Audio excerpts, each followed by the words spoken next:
Я приветствую вас, дорогие друзья, уважаемые гости и подписчики моего канала. Всем большое спасибо, что следите за новыми выпусками. Денис Неудомский, адвокат и политик, на связи. Денис, приветствую вас. Приветствую, Александр. Добрый день, друзья. Ох, интересно, как дальше будут развиваться события и, собственно, что можно сказать по итогам такой знаковой встречи. Обмен мнениями, говорит Песков. Открыто, что-то согласовали, что-то, собственно, договорились обсуждать дальше. Но примечательно, что Украина с Европой за бортом этих процессов. Соответственно, многие сделали выводы, что дальше будет эскалация, дальше будет хуже, дальше будут теряться территории, война продолжаться. Или какой дальнейший сценарий после вот такой встречи пятичасовой Кушнера и Уиткофа с Путиным? Какие выводы вы сделали? И самый главный, наверное, вопрос. Так мир стал ближе или не стал ближе? Или, как Ушаков сказал, точно дальше не стал? Скажем так, мир неизбежен.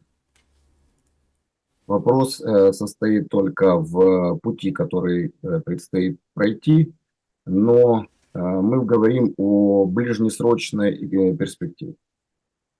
На сегодняшний момент война перестала быть трендом. То есть те силы, те бенефициары, которые вкладывались в войну, которые рассчитывали на получение определенных дивидендов, а на кону был распил Российской Федерации и, главное, ее ресурсов, эти силы не достигли своего результата, и есть такое понятие в экономике, как предел инвестиций. Это ситуация, в которой сколько бы ты уже не вкладывал в определенное мероприятие, в определенный бизнес, то отдачи релевантной вложениям уже не будет. То есть сейчас, сколько ты уже не вкладывай в войну, отдачи той, на которую рассчитывают ее, скажем, идейные вдохновители, ее финансисты, уже не будет. Поэтому совершенно однозначно, что мир настроился на мирные рельсы. Напомню, что по Хантингтону в его труде «Столкновение цивилизаций» речь идет о том, что война между цивилизациями перманентна. То есть один этап заканчивается после горячей войны, то есть идет период, скажем, холодной войны между цивилизациями и до какого-то определенного этапа. То есть мы сейчас находимся на этапе окончания горячей фазы войны в Украине, и, соответственно, все те силы, которые были ее бенефициарами, они будут убраны с геополитической карты. Все, кто ее финансировал, все, кто ее идеологически вдохновлял, все те, кто исполнял эти приказы, эти все люди будут убраны. И, соответственно, в этот разряд попадают как и лидеры Европы, так и Зеленский, как главный бенефициар войны в Украине, который исполнял определенные задачи и сделал войну неизбежной. В этом есть его прямая вина. Что касается переговоров, то это лишний раз показывает о том, что на сегодня субъектными игроками в этой ситуации Европа и Украина не являются. То есть основные переговоры, как начались в Анкоридже, так они и продолжаются между Российской Федерацией и Соединенными Штатами. И достаточно было много публикаций, в том числе и в глобалистской прессе, и они все не комплементарны к Зеленскому. Bloomberg, The Telegraph, Economist, Sky News однозначно в своих оценках. Поводов для оптимизма у Зеленского практически нет. И это все на фоне, скажем так, тяжелой ситуации на фронте и разрушающегося внутреннего кейса, где главный, скажем так, помните, был в сказке Миронов играл министр-администратор. Фактически не имея реальной власти по законам Украины, по Конституции, Ермак выполнял роль вот этого министра-администратора.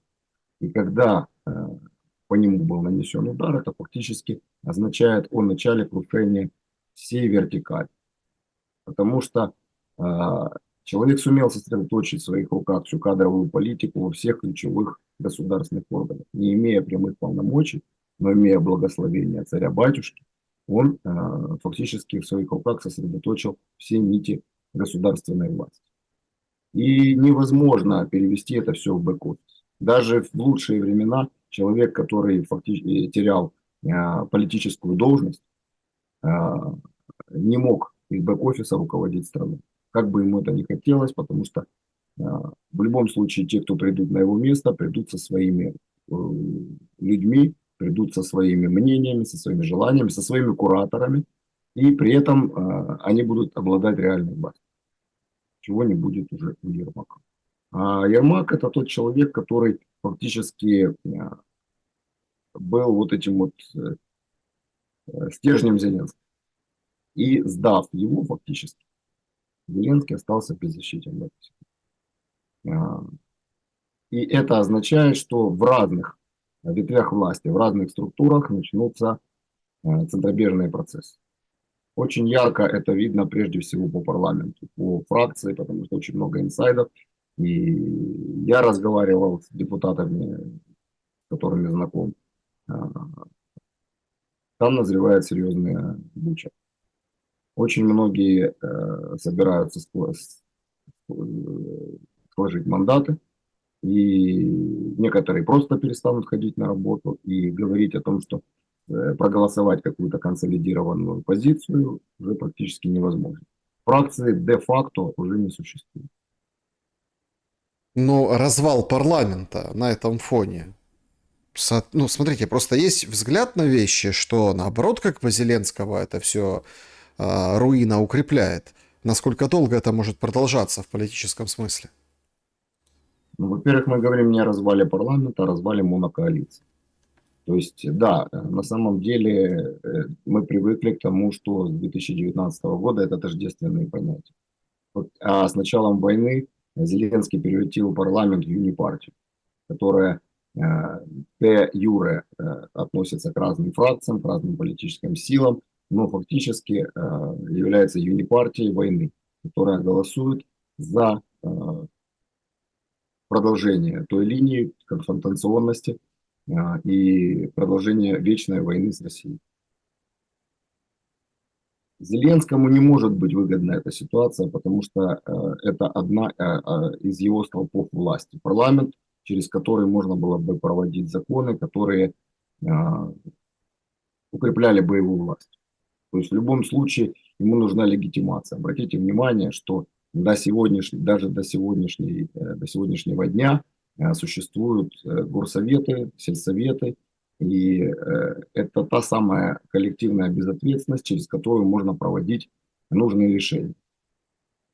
На самом деле никакого, скажем, народного волеизъявления, народовластия уже нет де-факто. Потому что все решения проводятся в фактически вертикальном, принудительном, волюнтаристском режиме. Но тем не менее их не разгоняют для того, чтобы они выполняли свою роль прокладки, брали на себя ответственность за принятые решения. Таким образом и парламент для Зеленского выполняет роль легитимации его решений. Решений, которые принимаются вопреки интересам народа Украины. Что мы не раз наблюдали, в том числе и по последнему знаковому голосованию по антикоррупционным структурам. Возникает главный вопрос.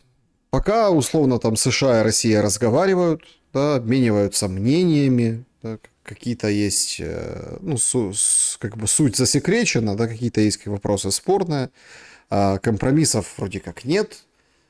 Что будет происходить с Украиной? И главный момент, почему я, собственно, говорю о Зеленском, о вертикалях, о власти, о том, что может случиться совершенно неожиданный поворот, что кроме Зеленского вновь опять никого не будет, и только он сможет брать и подписывать что-либо.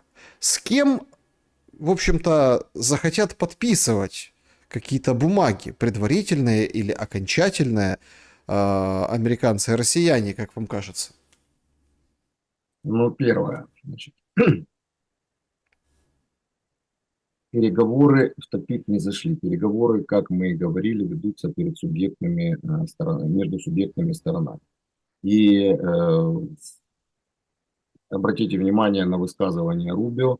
Он говорит о том, что Европа не является релевантным, фиктивным участникам переговоров, потому что они выдвигают изначально невыполнимые условия, и фактически они являются бенефициарами продолжения войны, а не заключения мира, что противоречит интересам как Соединенных Штатов, так и Российской Федерации, так и народа Украины. Поэтому разговоры продолжаются между теми же участниками. Я думаю, что были оговорены очень многие моменты, на которые согласились Соединенные Штаты прежде всего, а не Российская Федерация. И эти вопросы компромиссные были улажены. Плюс большой как бы пласт, я думаю, заняла экономическая сторона вопроса, потому что вопрос мира – это не вопрос быть или не быть, это вопрос времени. И послевоенное устройство, послевоенная сфера влияния и экономического взаимодействия между двумя сверхдержавами, это является самый приоритетный и самый, скажем, жизненно важный вопрос. То, о чем разговаривали стороны. Как и прежде, Украина является сферой ответственности Соединенных Штатов в плане ведения переговоров. Я прогнозирую, что сейчас будет взята небольшая пауза для того, чтобы активизировались антикоррупционные структуры, ведомые ФБР, и этот кейс антикоррупционный будет дальше раскачиваться для приведения Зеленского к определенному знаменателю. Точно так же будет активно развиваться ситуация на фронте. Но это все уже завершающие фазы войны. То есть это не о продолжении бесконечной войны, это о подведении ее итогов и закреплении на занятых позициях каждой из сторон. А, Многие задаются вопросом, какой будет Украина после этих завершающих этапов, будет ли вообще Украина и, собственно, кому она сейчас может быть интересна. Зеленский сделал все, чтобы Украина ассоциировалась с ним. Ну, Украина это я, государство это я, Украина это я. Не выйдет ли так, что, ну, условно, обнуление Зеленского, если оно произойдет, в каком-то виде, в политическом, физическом, заставят там, бежать или уходить в отставку, или там, война же все-таки, может что-то прилететь. Как повлияет на вообще положение Украины и ее целостность, и не запустит ли гражданскую войну? Тут же другой вариант, помните, нам рассказывают, что смотрите, Зеленский выйдет в новогоднюю ночь и скажет, я сделал все, что мог, но меня не поняли, не оценили, и, в общем, вот так сложились, и, в общем, я ухожу. И мы должны пожалеть об этом времени, потому что оно покажется нам, каким понятным, ну и успешным, потужным. Совершенно очевидно, что той Украиной, которую мы знаем, ее в ближайшее время не будет. И это касается прежде всего идеологической составляющей. Потому что главная задача Российской Федерации – это ликвидация проекта «Антироссия» у себя под боком. И это главная цель их военной операции. Кто бы ни пришел на место Зеленского, а Великобритания всегда раскладывает яйца в разные корзины, и она будет продолжать это делать. И сейчас мы можем наблюдать, что это реально происходит, и она готовит целый ряд кандидатов на место Зеленского, и Зеленский уже не является для них ключевой фигурой. Это и люди, которые условно могут представлять интересы юго-восточных регионов, которые, скажем, не слишком позитивно относятся к пришедшей к ним галичанской повестке. Это и люди, которые прошли армию. Это и люди, которые вышли из национал-патриотов. То есть они подготовили целый ряд политиков, которые должны на короткое время вернуть Украину до военную, скажем, до Зеленскую, которая строилась на противостоянии и противопоставлении идеологии, менталитета, культуры Востока и Запада. То есть для того, чтобы начать подготовку к новой войне. Мы еще не завершили старую, а британцы готовят уже новую. Таким образом, всегда осуществляла контроль над другими странами и рулила мировой геополитикой Британская империя. Лозунг «разделяй властвуй» принадлежит именно британцам. В этой ситуации они будут пытаться поставить людей, подготовленных ими, скажем, состоящих у них под их влиянием, на каждое из направлений. Ну вот согласитесь, довольно странно, когда человек, который позиционирует себя как оппозиционер, защитник православной веры, находящийся под контролем, под наблюдением, гонимый оппозиционер из партии «Слуга народа», вдруг неожиданно, неизвестными путями, оказывается, за территорию Украины, едет не куда-нибудь, не в Россию, не в Европу, не в Африку, не даже в Трампийскую Америку, а едет в Великобританию. Та страна, которая является главным бенефициаром войны и главным, скажем, командиром для Зеленского и действующей украинской власти. И этого человека начинают раскачивать как одного из главных оппозиционеров, чтобы он возглавил протестное движение в Украине после окончания войны и занял свою политическую нишу. Это касается не только Дмитрука, это касается очень многих людей, которых Британия готовит. И вот этот важный момент переформатирования власти, переформатирования проекта, он будет означать для украинцев прежде всего, останутся ли они в парадигме вечной войны, будут ли они готовить своих детей и внуков к следующим войнам с Россией, которые обязательно будут, и в не таком уж далеком будущем. Либо они смогут взять на себя ответственность, либо они смогут переосмыслить пройденный неверный путь, собственные ошибки, обернувшиеся миллионами потерь, для того, чтобы выстроить новое альтернативное будущее. Конечно, вы правильно говорите о том, что существует риск того, что обрушение действующей вертикали чревато возникновением атаманщины, батальонных, которые будут перетягивать это дело на себя, создавать какие-то мини-республики, территории, не подчиняющиеся там, центральной власти. То есть, когда происходят такие центробежные процессы, распадается структура власти, особенно в диктаторском государстве, то это вполне органичные процессы. К этому нужно быть готовым.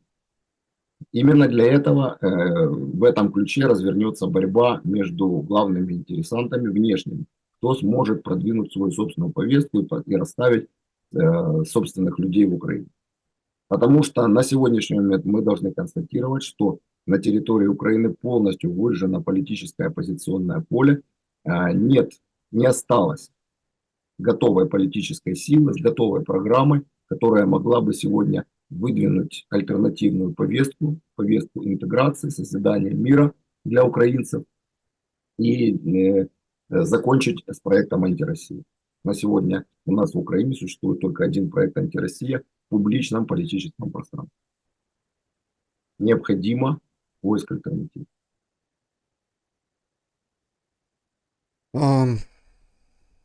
Очень сложно найти удобоваримые, скажем так, форматы, чтобы это не было анти после тяжелейшей войны с большими потерями.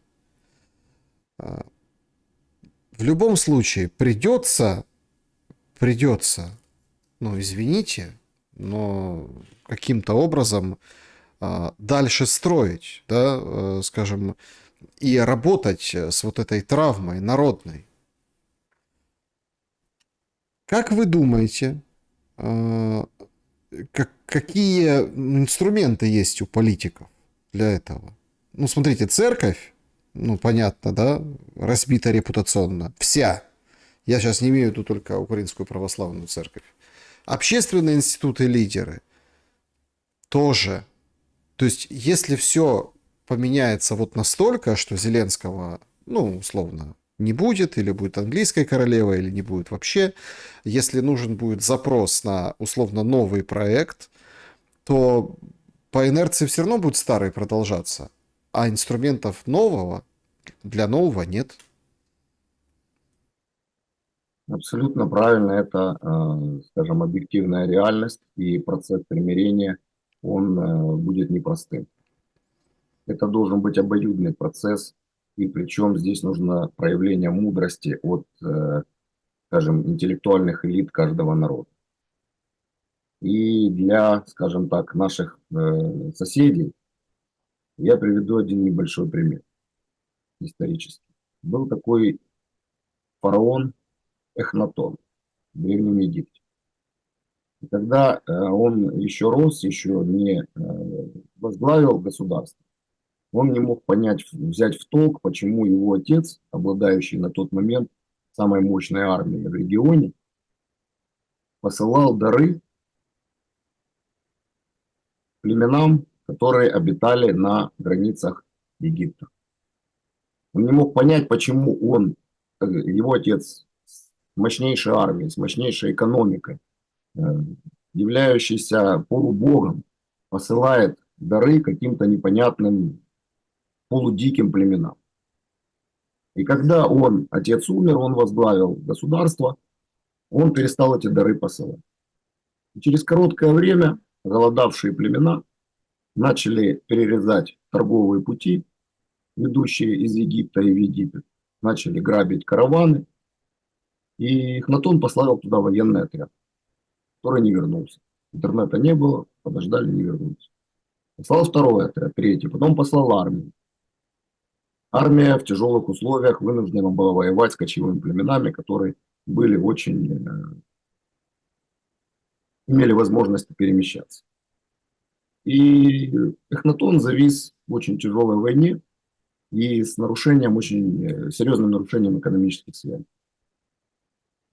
До него дошло, что для того, чтобы править кем-то, для того, чтобы у тебя была реальная власть, и для того, чтобы ты добивался тех задач, которые ты как империя перед собой ставишь, ты должен нести ответственность и за тех, кто находится вокруг тебя, потому что ты вкладываешь прежде всего в собственную безопасность. Если ты империя, то ты должен вести себя как империя, а не как гопник.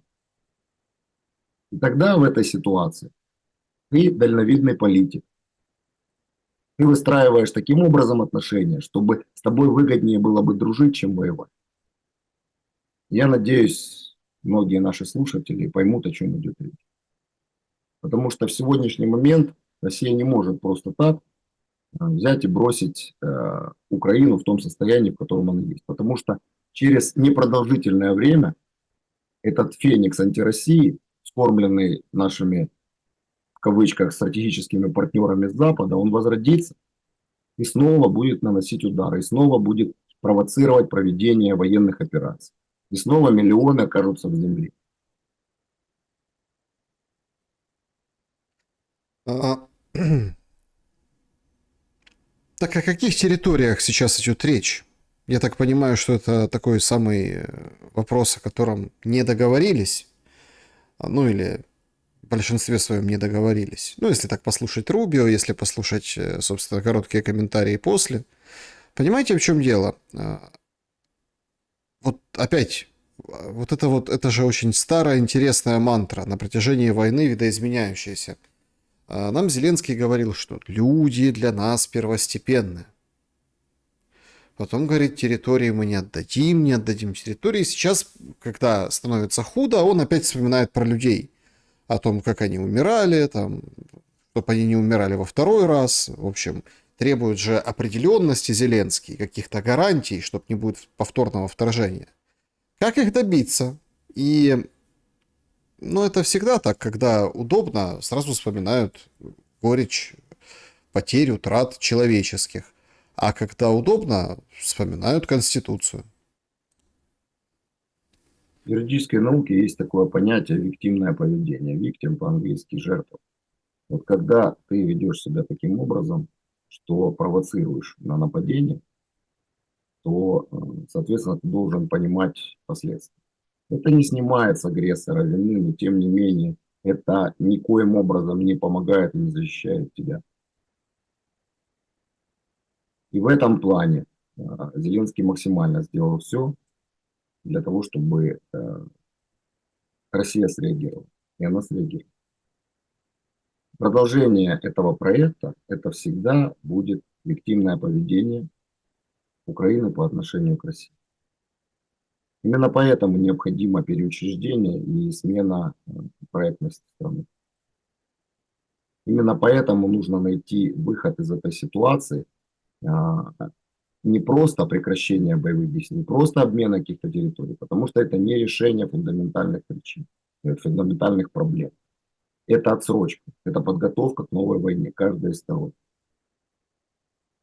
Как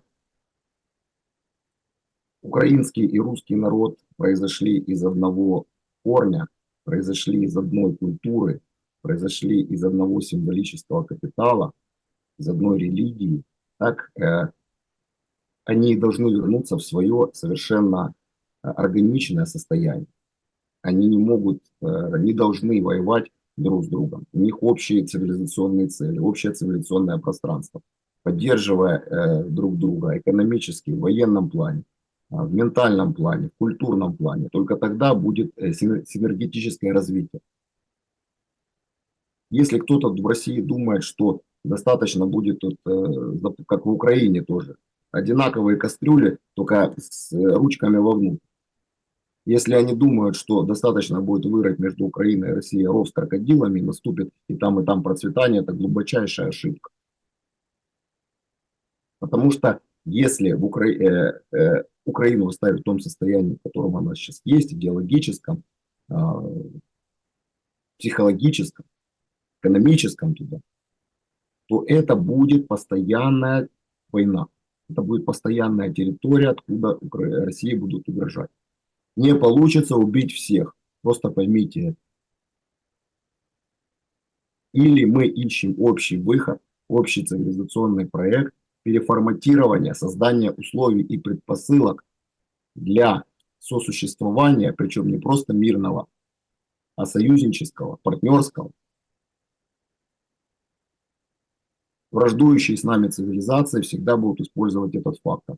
Они всегда будут иметь шанс для разжигания новой войны внутри русской цивилизации.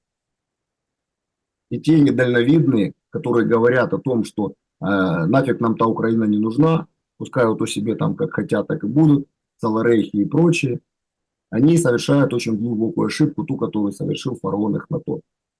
Они сами своими руками создают базис для новой войны. И эта новая война будет страшнее вот этой. Почему? Потому что исторические уроки, если они не усваиваются, они приносят еще больше страданий. Это как в биатлоне. Промахнулся, побежал на штрафной круг, только более тяжело, потому что сил меньше остается. Первая и Вторая мировая война говорят об этом. То уроки, не усвоенные после Первой мировой войны, вылились во Вторую мировую войну. Ресентимент, который породил Версальский мир, он должен был привести ко Второй мировой войне, он привел. И если мы не усунемо українською мовою, если мы не устраним эти причины вот этой войны, то будет вторая и более жестокая, с большими потерями, с большим количеством участников и, возможно, с другими средствами поражения. Напомню, довольно актуальным является вопрос применения тактического ядерного оружия даже в этом конфликте. А что будем говорить о том, что если конфликт будет новый, с более, скажем так, серьезными целями и серьезными участниками? И тот же самый ресентимент, который привел в Германии власти нацизм и Вторую мировую войну, тот же самый ресентимент в Украине, которую оставят здоровым с крокодилами, приведет к новой войне, причем в очень недалекой перспективе. Смотрите, тут же какой момент. Важно, кто на новую войну денег даст, если эту оплачивать нечем. Именно поэтому эта война заканчивается. Именно поэтому будут созданы новые источники финансирования. Именно для этого будет взята передышка, потому что сейчас уже реально воевать нечем. Именно поэтому и заканчивается эта война. Не потому что достигнуты какие-то определенные цели, не потому что решен фундаментальный конфликт, не потому что Украина осознала все и вернулась в лоно собственной исторической цивилизации, а потому что закончились деньги. Вот о чем и говорит Трамп, нужно сейчас максимально зарабатывать деньги Украине, России, Соединенным Штатам, России, восстанавливать собственные ресурсы. Вот именно для этого и сейчас происходит мирный процесс. И если не заложить правильные краеугольные камни нового мирного соглашения, который устранит причины возникновения этой войны и станет, и сделает ее невыгодной ее бенефициарам, то война будет с новыми ресурсами, с новыми накопленными средствами, и будут средства для финансирования. Только для этого сейчас она заканчивается. И наша задача не допустить возникновения условий, при котором будут накоплены новые ресурсы, новые богатства для новой войны. Но идея, например, развалить Россию и ограбить Россию, она же живучая. Ну, то есть она всегда может, ну, как бы быть на повестке дня, понимаете? Если вы берете еще и рамку цивилизации, так вообще. Ну, то есть, смотрите, тут же какая история? А, Украину уже, ну, если долго смотреть в зеркало и говорить, что ты свинья, то как бы захрюкаешь рано или поздно. И, в принципе, уже начинаем уже хрюкать по-европейски, относить себя к европейской западной цивилизации. И даже вот эти, вы заметили, там всякие выходят кулебы, там разные, там, ну, такие давние и недавние эксы, и они говорят, смотрите, мол, надо принимать реальность. Ну, короче, надо соглашаться с тем, что сейчас происходит, потому что белый господин из-за океана или из-за европейского забора на границе знает лучше. Поэтому вы тут, мол, успокойтесь, успокойтесь, ничего страшного, мы вот, зато мы с ним. Проблема только в том, что кажется, что мы с ними, с европейцами-то и не будем никогда до конца. Ну вот не будем. Потому что вот смотришь сейчас, а люди же четко дают сигналы, да, там, которые много украинцев в Европах, отношение-то поменялось, отношение поменялось серьезно, отношение уже там к новоприехавшим и тем, кто там остался, уже немножко иное. А дальше будет хуже. Причем неважно, будет мир или подготовка к новой войне.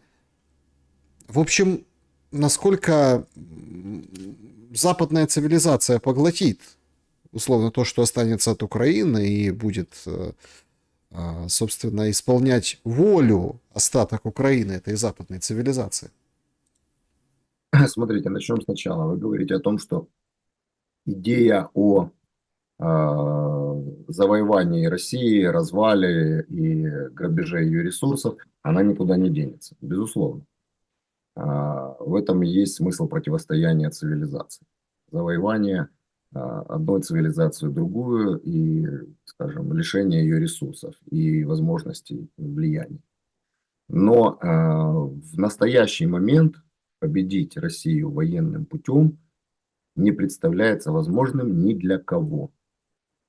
И главную роль здесь прежде всего играет стратегическое ядерное оружие и, по большому счету, и размеры, и ресурсы, которым обладает Россия.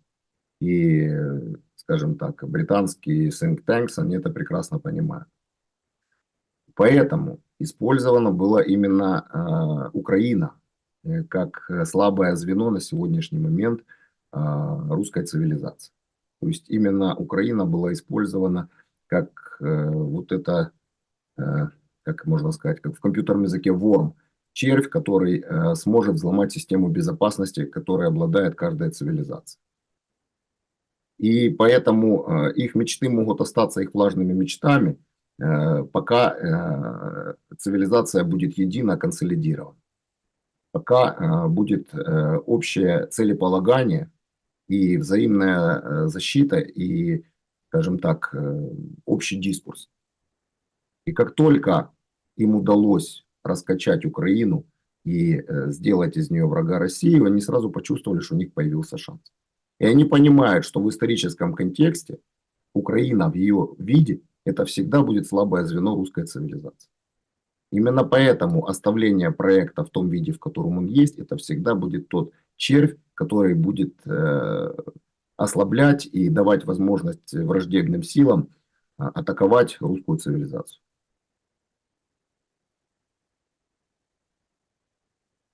Так простите, а как же членство в ЕС? Ну, Шумпетер еще писал о том, что есть понятие цивилизационной колеи. То есть ты не можешь, скажем, быть японцем и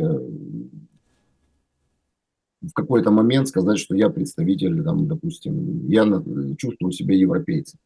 Не можешь этого сделать.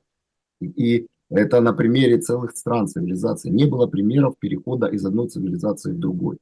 То есть это может быть какой-то определенный период, связанный с колоссальными усилиями внешних сторон, с факторов. То есть это должны быть созданы такие условия, что на какой-то момент цивилизация, народ может закачаться. И в какой-то момент придумать себе идеологическую сказку о том, что он принадлежит к иной цивилизации. Но все равно, как маятник гироскопа, все равно через какое-то время все вернется на круги свои. Не может народ, являющийся, вышедший из колыбели русской цивилизации, на территории которой находится центр русской цивилизации, взять и оказаться вдруг в другой цивилизации, западной цивилизации. Потому что те страны, которые находятся условно в ЕС, даже православная Греция, Румыния, они все равно находятся там далеко не на первых ролях. Они выполняют там свои какие-то задачи и не чувствуют себя там органично. У Хантингтона разлом цивилизационный проходит по границам религиозным. Западная Европа – это отдельный мир. И просто так взять и сказать, что Украина – это Европа, в том плане понимания, в котором это является действительно важным и существенным, это примитивно, это глупо, такого никогда не будет. Вы можете соседствовать, вы можете дружить, вы можете налаживать экономические связи, культурные связи, но вы никогда не станете частью этой цивилизации. Даже если в какой-то момент станут звезды, как гнали волну в 22 году, что мы вот-вот Украину примем в ЕС, все понимали, насколько этот процесс искусственен. Все понимали, что Украина в том виде, в котором она сейчас существует, просто она подорвет ЕС в том смысле, в котором он создавался. Поэтому Ну, необходимо сделать правильные исторические выводы и посмотреть, в какой цивилизации ты являешься органичным. Да, Украина сложная история по одной простой причине, потому что исторически она создана, является лоскутным одеялом, созданный из обломков разных империй.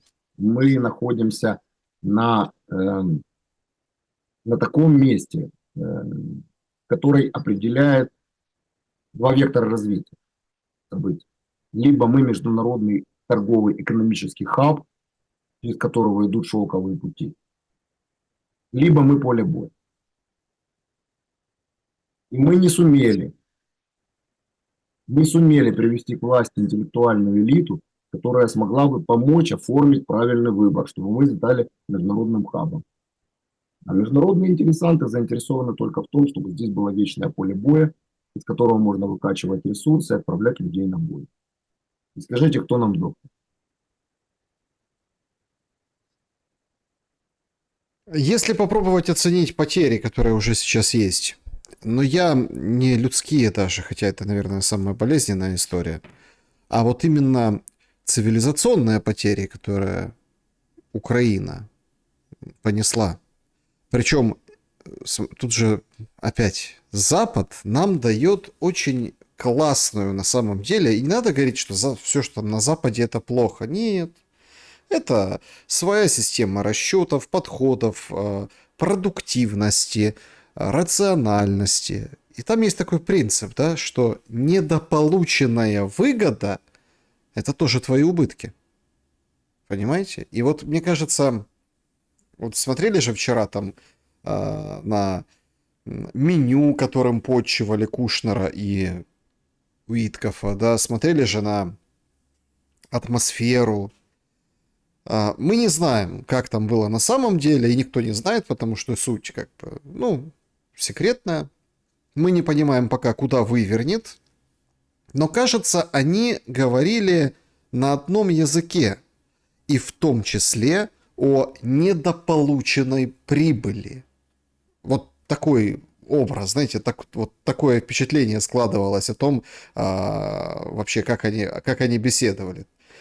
там ловят Виткофа, который с Украиной на переговорах грустный, с Россией веселый. Но они же там подставляют... Какой вывод подводят, что это вражина? Ну, там, предатель промосковский. Пресса имеется в виду. А на самом деле это вот об этом. То есть есть определенная рацио, прагматизм и четкая система координат, как считать. Если бы вам задали вопрос, как посчитать убытки Украины от этого, на чем бы вы сделали акцент? Самые главные убытки Украины состоят в том, что мы участвуем в войне внутри собственной цивилизации и убиваем своих исторических братьев. У нас общие потери внутри русской цивилизации. Это очень сейчас сложно будет понять людям среднестатистическим внутри каждой из стран. Потому что ресентимент и фрустрация – это страшные вещи, особенно когда они происходят внутри одной цивилизации. Особенно когда они касаются вчерашних родственников. И самая главная потеря – это как раз вот человеческий капитал. Я еще в начале 2020 года написал статью по поводу главных ресурсов столетия и то, в чем наша цивилизация сможет преуспеть, если сделает правильный акцент, а именно человеческий капитал. Все ведущие цивилизации делают ставку на человеческий капитал. И самой большой потерей для нас является катастрофические потери человеческого капитала. Катастрофическое отношение к человеческому капиталу. Когда Зеленский говорит о том, что там когда у него там более-менее все хорошо, когда подкинули денег, погладили по загривку, сказали good, Вальдемар. И он начинает говорить о территориях, вы правильно заметили, что когда дела плохо, он вспоминает за людей. А когда дела более-менее лично у него хорошо, он начинает говорить о территориях. И акцент, который он делает, тот является квинтэссенцией вот этой ошибки, которая привела к таким потерям. Потому что внутри русской цивилизации человеческий капитал превратился во второстепенный фактор. И ни деньги, ни территории, ни ресурсы не являются таким важным фактором в отношениях между Украиной и Россией. Самый главный фактор, который пострадал, это человеческий капитал. Причем не только тот, который лег в землю или стал инвалидом, но то, что происходит у людей в головах. Пока мы не поймем, что мы убиваем самих себя, наше будущее как цивилизации, как важного мирового центра, у нас не будет шансов противостояния с другими цивилизациями. Мы всегда будем находиться в состоянии перманентной войны сами с собой.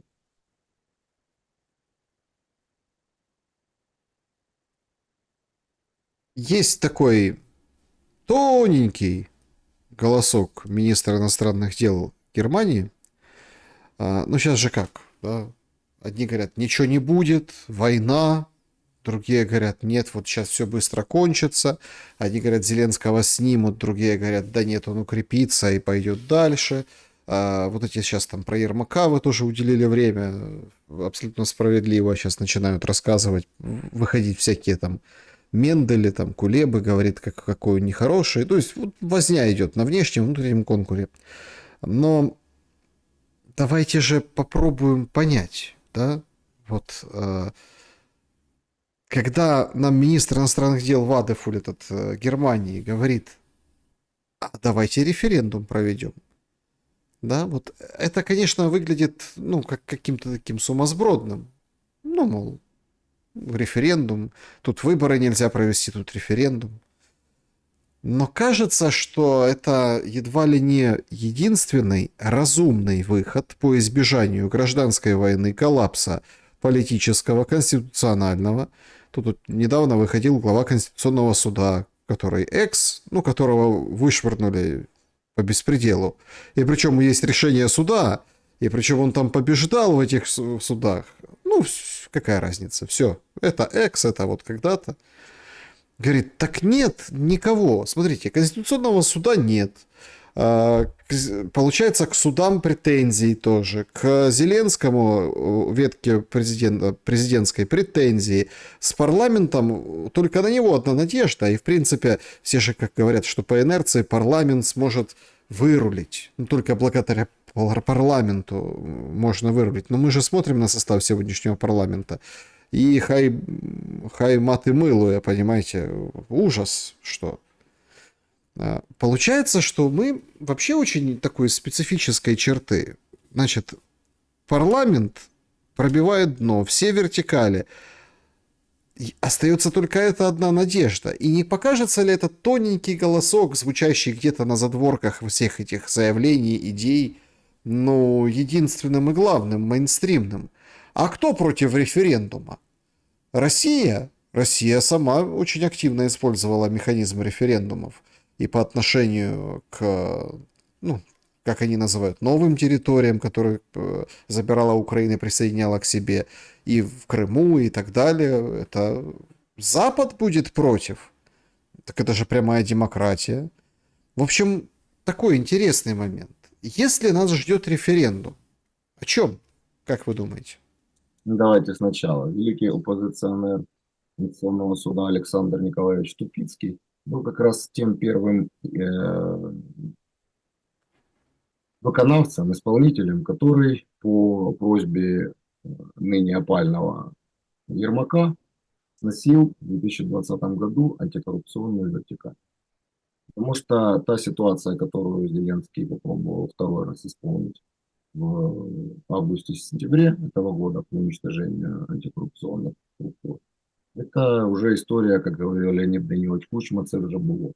Было это как раз в 2020 году, когда Александр Николаевич Тупицкий получил от Ермака команду и гарантии по принятию Конституционным судом такого решения. На нем не отразится плохо, не отразится плохо.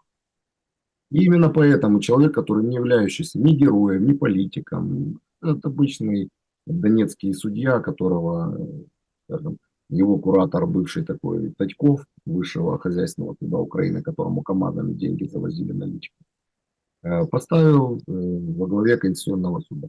Не во главе, он сначала был судьей обычным, а потом после переворота, прихода к власти Зеленского при помощи Богдана, еще одного великого оппозиционера, стал председателем этого суда. Вот речь идет совершенно не о восстановлении справедливости, а о том, что безрукие, безмозглые юристы офиса президента никогда не умели юридически чисто провести хоть одну операцию. Для них всегда было проще засадить какой-то трэш, который на юридическую голову не налазит, а потом проигрывать суду в судах, но пользуясь одним единственным принципом. То будет потом. У них даже в «Слуге народа» было такое, когда Зеленский идет со своим премьер-министром и говорит, у нас же сумасшедший долг этот внешний, когда же его отдавать? А вы нам говорите о новых кредитах. А он говорит, ключевое слово «потом». Пройдет какое-то время, деньги будут сегодня, уже может у вас и сроки закончатся все. Отдавать будут потом. Вот они так и думают, что они не исполнили бы. Почему в судах в Украине сейчас практически, особенно в войнах с властью, невозможно добиться справедливости. Потому что живут по принципу «я сейчас заработаю, сотворю», а отвечать или не отвечать, это будет решаться потом. Помните у Галича, будешь ты волков на земле плодить и учить их вилять хвостом, а то, что придется за это платить, так это пойми потом. Эти ребята четко эту формулу для себя усвоили. Что касается референдума. На сегодняшний момент это все равно, что дать сумасшедшему в руки гранату и сказать, решай, что с ней делать, выдергивать чеку или не выдергивать. На сегодняшний момент, я повторюсь, настолько выжжено политическое, идеологическое поле в Украине, это делалось сознательно, чтобы потом никакие волеизъявления народа не могли провести к иному результату, потому что результат уже заложен. Для этого нужно целый механизм, целый процесс восстановления политических прав, восстановления информационного поля, восстановления политического поля, для того, чтобы нормализовались эти процессы в Украине, для того, чтобы люди смогли немножко отойти от того пропагандистского трэша, который происходит. Чтобы они смогли сделать правильный, осознанный выбор. Потому что что отличает нацию, народ от толпы? Потому что народ способен принимать решения в собственных интересах, без влияния внешних интересантов, без влияния пропаганды. То есть должен быть какой-то минимальный выбор. Самый главный выбор, который стоит перед украинцами, он простой. Или продолжение войны, или альтернативный проект воссоздания собственного суверенитета и работа на созидание, на мир. Вот это вот, отвечая на ваш последний вопрос, о чем может быть этот референдум. Война или мир. Больше никаких вопросов не интересно. Все остальное уже производно. И к процессу референдума нужно действительно подойти серьезно, восстановив политическое поле в Украине. Здоровое политическое поле. Денис Неведомский был моим собеседником сегодня. Благодарен за время и мысли. Спасибо, Александр. Всего доброго, друзья. Спасибо большое, что посмотрели это видео. Поставьте, пожалуйста, лайк и напишите, что думаете в комментариях. Берегите себя и друг друга. Добра и света.